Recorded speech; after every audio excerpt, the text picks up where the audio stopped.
mes Heidi Baci dhe Romeo Veshaj vazhdon të jetë në qendër të vëmendjes, por këtë herë me tone më emocionale dhe të forta nga ana e Heidit. Pas deklaratave të Romeos, i cili e cilësoi lidhjen si një eksperiencë që zgjati vetëm 3 muaj, Heidi ka vendosur të thyej heshtjen dhe të japë versionin e saj. Ajo u shpreh e lënduar për mënyrën si është folur për marrëdhënien e tyre, duke theksuar se për të nuk ka qenë as pak diçka kalimtare. Heshtja ime nuk do të thot pohim, është shprehur Heidi, duke shtuar se lidhja ka pasur ndjenja të vërteta, sakrificë dhe përkushtim. Sipas saj, kjo histori ka qenë shumë e rëndësishme dhe reale, dhe nuk meriton të reduktohet në një aventurë 3 mujore. Ajo gjithashtu theksoi se nuk ka dashur ta bëjë publike situatën sepse nuk dëshironte që lidhja e saj të kthehej në ushqim për media.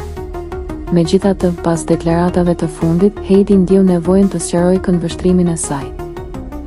Në fund, ajo u distancua qartë, duke lënë të kuptohet se rrugët e tyre tashmë janë ndarë dhe mendimet mes tyre nuk përputhen më. A është kjo fundi përfundimtar i kësaj historie, apo priten reagime të tjera nga Romeo?